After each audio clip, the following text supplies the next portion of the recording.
Suns fans, you know what time it is in the PHX. Empire of the Suns. Phoenix Suns. The Empire of the Suns podcast is brought to you by Sonic. Sonic. Empire of the Suns.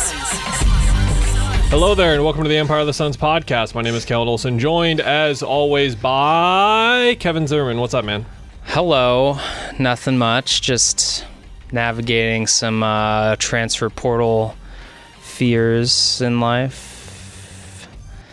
If Noah Fafita and Teodoro McMillan are worried about leaving after the way some have responded to Jed leaving, they need to understand it's not the same thing at all. They need to do what's best for their future, and everyone supports them. So if they need to go to, I don't know, just thinking of random school, like Oklahoma, who needs a starting quarterback and a star receiver, and that's going to help their NFL draft prospects, they should go there. Yeah. 'Cause I don't know how it's going to turn out next year. Don't know much about this head coach. We were looking like we were going to potentially be in the college football playoff discussion next year, certainly. Like one of the dark horses to emerge outside of the top 4, 5, 6 teams. That big, bad Big 12. But then Nick Saban had to go and retire. That jerk. Just imagine Nick Saban's decision trickle-down effect impacts you and me. You want to do the what if thing, but Jed was going to leave next year anyway. Like Yeah. he was always going to leave. He's just going to leave. And you know what? Those football lifers. That's the reality of that world. We're here to talk about the reality of the Phoenix Suns world. We will mainly be discussing last night's win of the season, turning point of the year. We will discuss how much of the narrative lower third chyrons we believe in for what this was for the Suns. We're optimistic about it, surely, but we'll get into just how optimistic we are. Since we last talked, that Lakers win, which was pretty sweet because Bradley Beal looked awesome in it. Pretty sweet for the Suns. Devin Booker had 31 as well. Those two guys were awesome, but that game, to me, was more about how the Lakers were a dumpster fire. LeBron was 3 of 11. He had 10 points. He was minus 25 in 24 minutes. It was ugly for them, but the Suns took advantage of a weak opponent on the road. Good for them. They deserve credit for that win. That was not a sarcastic good for them.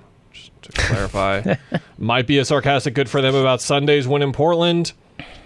Felt like one of those where it's like this is actually a challenge for them because they have to just stay mentally engaged for 48 minutes, and they couldn't, and they not nearly lost the game. It was still easy to win at the end, and that wasn't the point. It was that they let Portland get within 4 when they had 8 players out, including I think 6 rotation players, 4 starters, something like that. And then, lo and behold, Bradley Beal on the postgame show immediately says, like, this was a step back for us. Like, he didn't do the, like, it's hard to get a win against any team in the NBA kind of thing. No, he talked about how it was a step back. And then it looked like they took 7 steps back against the Sacramento Kings when they played a 3-quarter stretch that was one of the worst stretches of basketball they've played all season. And I feel comfortable in saying that just because of the opposition, being at home, knowing what lies ahead, and also to something Booker talked about after the win, which is that we know where we're at in the standings right now, and we know Sacramento and New Orleans are 2 teams that we might be jostling with to avoid the play-in, and that's what everyone wants, is to avoid the play-in. Like, I don't think... Sure, teams want home court advantage if they can take it, but the whole thing about the NBA and with these changes is just avoid the play-in. That's all you want to do. And then they play a horrible 3 quarters that we'll get into, but then in the fourth quarter... It started in the third quarter. There were a couple of different comeback attempts, signs of life that were there, and it was more of like a bordering on a moral victory kind of thing than anything, but it was what kept the team in it. They never got blown out by 20, 30, 40. They were down 22 at one point in the fourth, don't get me wrong, but a couple of those spurts like got them back within 10, 13, 14. A lot of it was Grayson Allen, who was awesome. We'll talk about him in a bit. And then the fourth quarter comes, the last 5 minutes, 23-4 run.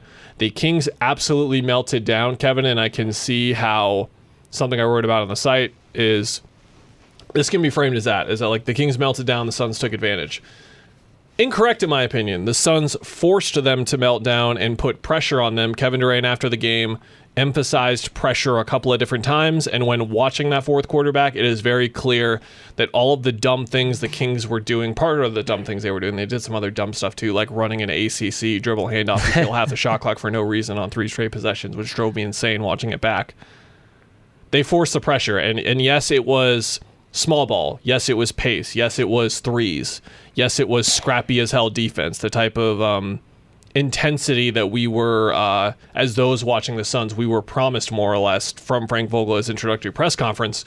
All of that put pressure on the team, so I think it has more to do with that than those kind of things behind it. And it was their win of the year. Do you take those last 8+ minutes very seriously, and then tied to that or not, do you still take the other 36, 38, 40 minutes very seriously? Like, this is a problem because, like, I said it during the game, just watching how easy the Kings could get open looks in a variety of ways, whether it was just swing, get your guy open, versus how difficult the Suns' looks were. Like, that was the biggest, like, thing. And I know the Kings, and that's why we're talking about this game more than the Lakers game, because the Lakers, again, you call them dumpster fire, right? The Kings have a good offense. They run things quickly.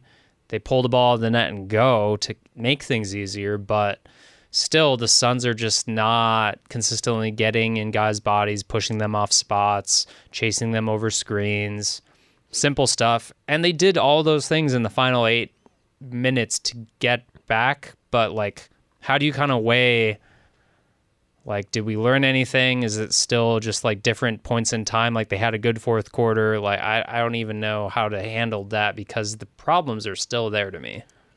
The way I would phrase it is my level of concern for the team did not change after the last 5 minutes of the fourth quarter. It remained the same. It just made me even more aware, and seeing it materialize, come to life, what they're supposed to be as a team. Yeah. And seeing that go. And they can play that way with Nurkic. I think that when I mention pressure or say pressure, people think of, like, trapping, really aggressive physical defense and that kind of thing, and it's that to a certain extent, but they can play this way, run with pace. They can do it with Nurkic. It's not just a small ball. That was more of thing. a defensive, didn't fit, that's fine, he'll have his day, yeah.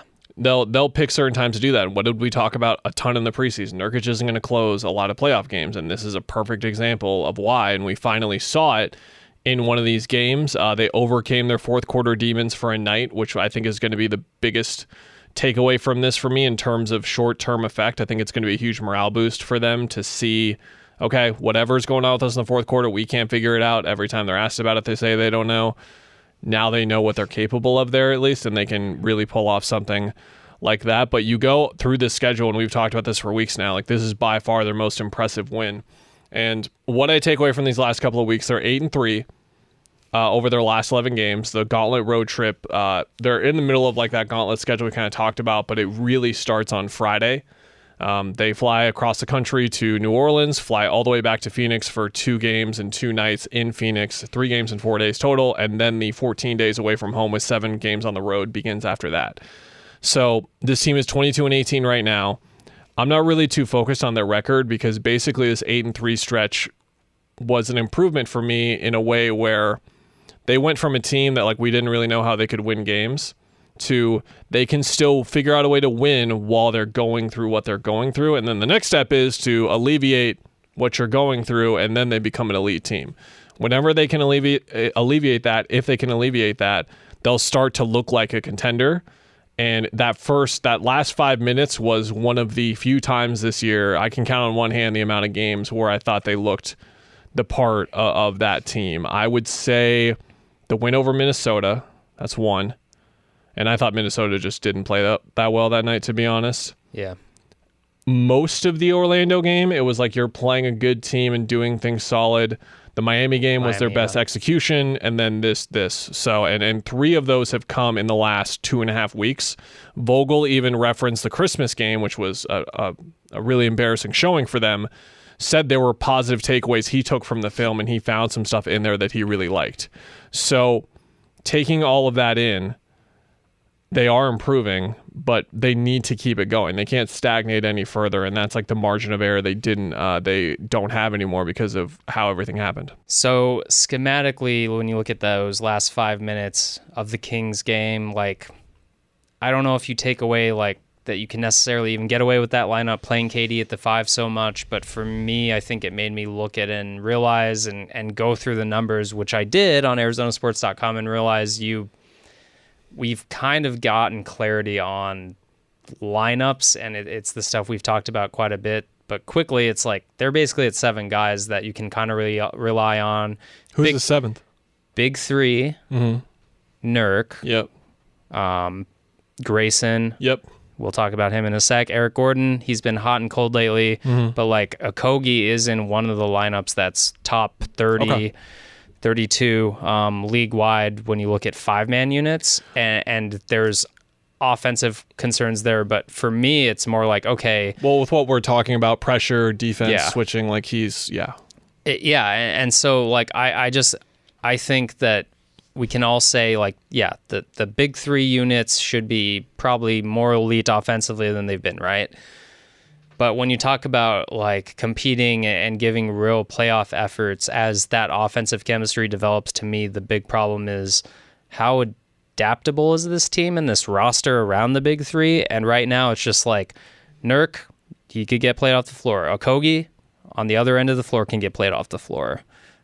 Gordon and Grayson Allen are holding up defensively and obviously have a lot of offensive value, but maybe they don't defend point guards. So like as people like say, just get a point guard, get a backup center, get a wing. To me, it's not even that simple. It's more like they just need any type of ability to kind of morph and adapt and give you different looks. And I just don't know if they have that right now because they have the big 3 and then whatever the other guys can provide. Yeah, that's what you wrote about on the site and something we talked about on last week's episode or the week before. But the data and just like the eye test tells you when 5 of those 6 guys are out there, it's going really well. Here's the thing, in that Kings game, they got smoked in both of those stretches when the starters were out there at the start of the first and the start of the third before the huge comeback later on. But that was just a really rare instance. They were due for one of those games because those guys had been more or less killing other teams. But yeah, it's just like the stuff at the start of the Kings game was all of the. So to me, and like the way that I'm not gonna lie, I pre-wrote most of my story before the 5 minutes. Well, you should do that so you can go home at a reasonable hour. Correct, which is part of the job, and sometimes you write ahead when you can. And look, I covered a lot of really bad basketball games for a few years to learn that skill and have it down really well. So I got it down. I rewrote in the press conference room and rewrote after to write about a much more fun thing to discuss instead of the same thing over and over again, which to me was the Kings came in there and said, we know you're not an organized team. We know you're not a good defensive team. So we're going to use our strength and highlight it even more. And we're just going to push off every single thing. And you might think that's how the Kings play every single time down. It is to some extent, it's their identity, but they were like really hammering the kick ahead passes and they were generating, they had 15 assists on 17 baskets in the first quarter, Kevin. And the majority of their field goal attempts were either open or wide open. Like, I don't know if Jeremy got any pictures in the first quarter of a Suns defender guarding a shot by a Kings player. Like, it was brutal. Their defense was bad. It was unorganized and it was lazy. And they've got a lot to figure out on that end, and specifically just with connectivity and engagement and all that kind of stuff. Because as I was talking about before the game ended, and what I wrote a month ago, like center, rotation, their 8th guy, 9th guy, trade deadline, point guard, all this kind of stuff. Like, no, they just need to play harder and play together more consistently, because that was just, it was unacceptable stuff for 3 quarters, and the comeback and the vibes right now shouldn't alleviate that. With that being said, we'll cast that aside and focus the rest of the conversation on going forward and what happens from here, which is what you wrote about. And goes to Grayson Allen, where going into the season, you and I talked about this after the trade. There was the DeAndre Nurkic swap, which was like the big point of conversation about this. But really what they did was they got 2 guys in Little and Allen who were wings that could potentially, wings, guards, whatever you want to call them, that could potentially be in your playoff rotation. 1. 2, they had mid-level contracts that were tradable, and they just did not have that on their roster. They didn't have any these like movable contracts that made sense. And Grayson was the one specifically where it was like, look, if it doesn't work out, you can absolutely get rid of him and like get another player back and see how it goes. Now you can't trade him. They cannot trade Grayson Allen. They absolutely cannot do it. He has been their 3rd best player this year. Bradley Beal has been hurt, which has helped that claim. But the way that he's playing, Kevin, I said this to the Timeline guys a while ago, it reminds me of remember when Andrew Wiggins started the All-Star game? And do you remember like the Hawks teams and like those elite teams where the third or fourth best player was so good that you wanted to commend them in some way where you're like, let's just make Paul Millsap an All-Star. Teague. Let's make DeMarre Carroll an All-Star. You know what I mean? He's been that good where if the Suns were at the top of the West right now and they were like 32-8 or whatever, we'd be like, is Grayson Allen an All-Star? Because he's been phenomenal. He's been better than expected in every part of his game, even as a shooter, and that's what Frank Vogel talked about after the game.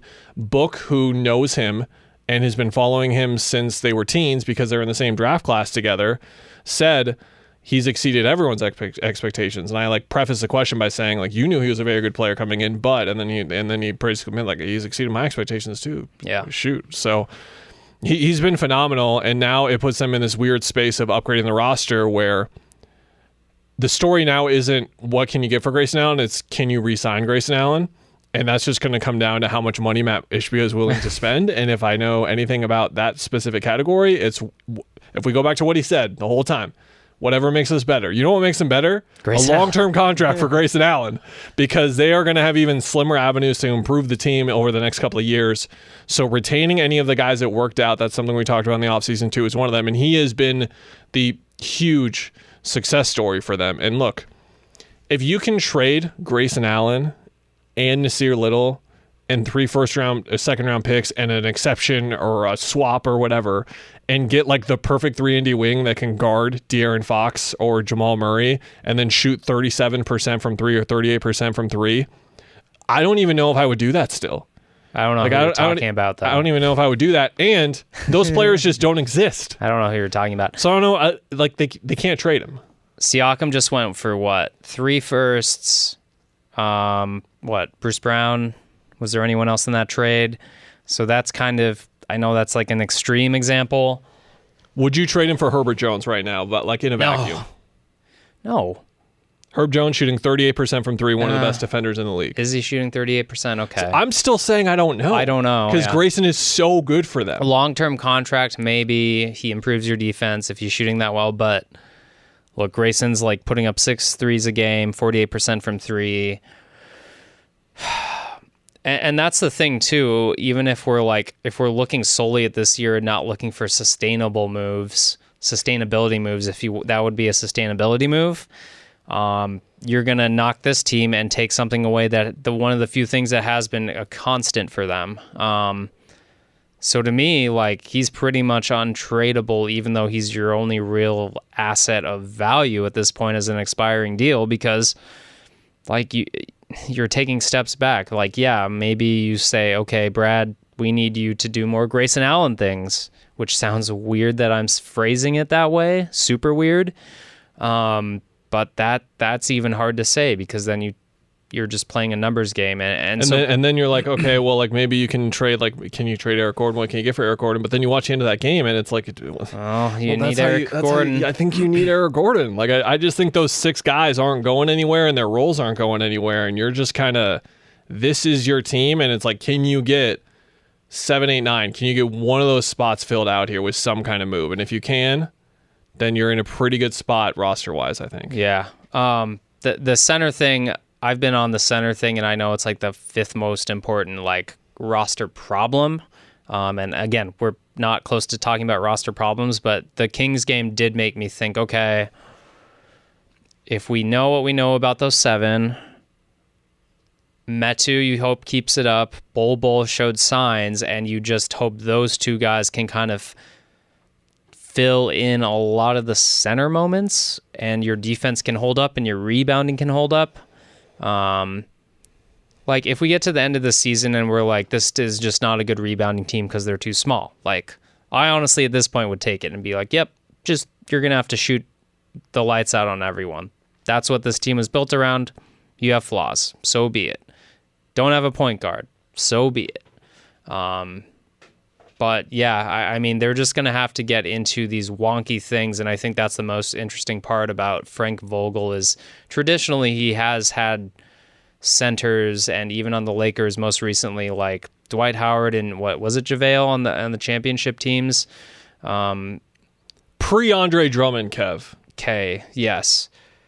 That's or who it even was. with Andre Drummond, like they used centers is what I'm getting at. So he's going to have to go. Gasol, how dare we forget him? Oh man, One yeah. of my favorites. So he's going to have to change what he has done his entire career pretty much. Like I'm trying to think if the Magic didn't have Vucevic for some long period or Pacers not having Hibbert, what they did, but he's going to have to kind of change and adapt to what he's been historically as a coach, and that's what's going to be interesting to me. To go back to the pressure to wrap up, they got to play fast, and it's one of those moments where I'm sure fans themselves read these quotes after the game, and they're like, "Then why aren't we doing it?" Because Book says like we got to playing fast, and then Grayson says, "I liked how fast we played. We got up a lot of threes." And then fans are just wondering, like, well, why are we doing that? Why aren't we doing that the whole time? And we don't have the answers for you. You just got to watch and see if they do it. But to the pressure point, they do not need to be the Kings, the Pacers. They don't need to be running up. Pressure can be, here's Beal and Durant in the off-ball action. Oh, that's Grayson one pass away too. What do you do? Yeah. That's pressure. And it's like you just got to keep imposing those threats. The dunker spot guys do an excellent job of this, and like Steve Jones breaks it down better than anyone in terms of like the basics of what you're doing, like the foundation fundamentally of what your offense is, and the beats is kind of what he calls them. It's like, okay, you're running pin downs here, you're getting elbow there, you're running Grayson around this, and then Beal's leaking in right there. Like you get, okay, now you get Beal going around this so he can get downhill and drive. It's like once they establish those heartbeats in the half court, they're going to be the best offensive team in the league, but they haven't done it yet. And they haven't done it in a way where when they slow it down and they do run half court stuff, it's not that most of the time, it's other stuff. But here's the thing, Kev, I think this kind of gets lost on us and we should give them credit. The mismatch hunting stuff, that's what they did in the last 5 minutes. I watched the whole thing back. Yeah. I wrote about the whole thing. You can go watch the last 5 minutes on ArizonaSports.com. I clipped like the whole thing pretty much. They're just going after Sabonis the whole time, and it's working. It works with the 5-out lineup a lot easier, but it was working. So there's a balance there to be had, but I can't say it enough. I'm glad Durant focused on pressure so much after the game, because watching it back, I'm like, that's it. It's like you need to break. This is your way to break down other teams, because we talked about with the Monty teams, the 64-win team, for me, it was like they just would impose their will on teams, and by the fourth quarter, they were gone. The Philly game in Phoenix is the one I'll always remember, where it was like Philly was a 10 out of 10 that day. They were their best versions of themselves, and they just got broken down. Yeah. And not a lot of teams can do that. Not a lot of teams in the last 5 to 10 years have been able to do that. That is this version's team of being able to do that, and that was a 64-win team. Like, that's the potential that these guys have. And they did it in a very different way, but yes. Mm-hmm. Yeah. New Orleans on Friday. The new look Indiana Pacers with Pascal Siakam. It's sad when it's kind of like remember when the Nets had D'Lo and they broke up that fun stuff for the big three. It's like, oh, the fun Bruce Brown thing, and it's like, no, you're gonna go get the All-Star for Bruce Brown. Okay, we get it. It's okay, but he won a title. He's okay. No, I'm not worried about Bruce Brown. Oh. Like I would see that kind of move and be like, oh, Bruce Brown to Toronto, sucks for Bruce. But no, Bruce took the bag, and Bruce got the bag, and guess what? Bruce is going to get the bag after that, because guess what? If it doesn't go so well in Toronto, I'm gonna be like, I was in Toronto, man. What am I supposed to do? It's gonna work out excellently for him again. Indiana, Chicago, home back-to-back. Indiana, pretty darn good. I have not looked at their results yet without Halliburton, but they're like 6 games over 500. Here's the cool thing about looking up their game log is that Halliburton leads their team in assists every single game, so I don't need to check what game they're in. So they ripped off 3 straight without him, I believe, when he got hurt.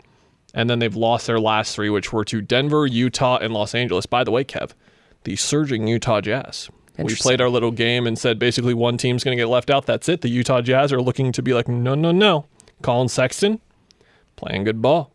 Interesting. Playing really good ball. I looked up some of their numbers and just saw like who's producing for them at least. Like Sexton over these 15 games is shooting like 50%, averaging 20 a game, something like that.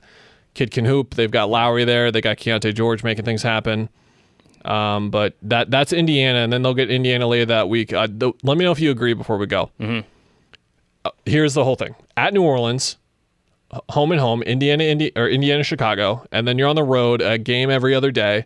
Dallas, Indiana, Orlando, and then the night after that, Miami. Game every other day, Brooklyn, Atlanta, Washington. It is not a murderer's row because there is not one elite team there. There are like 7 or 8 elite teams in the NBA right now, and these aren't any of them.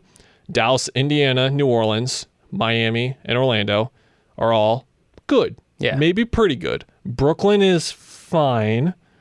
Atlanta is veering towards a dumpster fire. Ooh. Let's blow up the whole thing. Do Speaking you of see trade Boogie deadline Cousins stuff, is like, get out, Trae Young, while you can, so they don't blame you. Washington has been a dumpster fire since they did what they did, and we'll Did what they did, yeah. we'll leave it at that. But all of that said, that cushioning aside, you can very easily just go 2-8 over these games, and then all of a sudden you're 5 back of like the 4 seed or something, and you're really in trouble in the standings. So can go both ways. That's what I wrote. The launching pad towards turning into the team they're supposed to be, or this road trip can really hit him. Grayson, who's in his 6th NBA season, told me this is the longest he'll have been away from like his city. 14 days. You agree? That is a long time, yes. Do I agree on that? Or do I agree on the importance? Do you think this is tougher than it looks, easier than it looks? Like, what do you think? Because we're going to be this is going to be like the talking point around the I team think for the what's next going to couple happen weeks. is they're going to be around 500, and we're going to be still talking about little baby steps. 27 and, and 23, and then Yeah. the trade deadline's here, and we're like, I don't know what to to do. Yeah. I can see that and it not being a panic and not being a great confidence boost. I think that's what will happen because it's pretty good competition, yeah. We need to report back at the end of the next episode if Bronny James passes the vaunted Aaron Holiday test. Oh, yeah. Do you know when the last time is he made a shot in a game? January 3rd. It was 2 weeks ago. 2 weeks. He's over in his last 3 games. I think he'll pop. I think he's going to pass the Aaron Holiday test in 45 seconds. He can miss all of his shots and he'll probably Long still time pop. listeners, this is Cats Talk. We've vauntlessly, I really wanted to use vauntless twice there. I don't Volume. I don't know what I don't know where what you're is- going. Like we're doing the rare mid-podcast Google. Dauntless? Is that what he Dauntless. was going for? I don't know. My goodness. We're talking Cats for a brief second. We had the Aaron Holiday test where when we watch Pac-12 basketball, RIP, we see a random player in the Pac-12 and we're like, yeah, Drew Eubanks could probably play in the league. We're like, I don't think Aaron Holiday could, which, by the way, has been great on the Rockets. Yeah. Career year for him. So the name is kind of funny now. It was even funnier. But Bronny will pass it. Will that Collier kid, I don't think Boogie Ellis is Is he playing. hurt? I don't know. I believe Boogie Ellis is questionable. Okay. Collier out. And Collier's out too. Ugh. Might be in for a Bronny masterclass. I need a Kylan Boswell masterclass because these 2 games I've missed that they've lost, his numbers have not looked good. And there's Jaden Bradley talk happening, and I don't They're need that in my rumblings. life. Yeah. This is like when I urged for weeks for them to change their lineup the last 2 years, and I like, no, do not do that. Don't Just ask anything. Just play enjoy. the kid. Enjoy. If it doesn't go well, just keep playing the kid. Trust the kid. I can't He'll tell if figure it's it a out. joke, but Tommy Lloyd always brings up. I don't know how old he is, but he's very young, and I think it's a joke, but I'm not sure. I think it's a joke because it's like Jason Tatum is only 19. It Yeah. was like Kylan Boswell is only 17. Yeah, it's that. When's he turn 19? I don't know, man. I don't know. Can I say one more thing on him? Yeah. He should stay in school another year. He's probably a lottery pick, but he needs to stay in school another year. Yeah, It's just- because he scored 0 points last game. he's kind of going through like I'm the guy transition where it's like he realizes like he's the guy on this team, and but that's a hard thing to figure out on the fly And his when coach you're a is point guard. putting that humble pie out there for him. Yes. Yeah, now there's news of you like getting sad after you like tried to be this guy. Like just one more year in school, and like you'll go from like Jose Alvarado plus to like an all-star point guard. I promise. Ooh. Promise. Okay. I don't lie about these things. You never lie. Care too much about my Cats. Mustafa Shakur could have used another year. Just like I'm saying. That's all I'm saying. It could have gone a lot better on the Kings if he'd gotten another year. You're not so sure? I'm not sure. We'll end He it had there. a lot of years, yeah. We'll see you next week, everyone. Bye.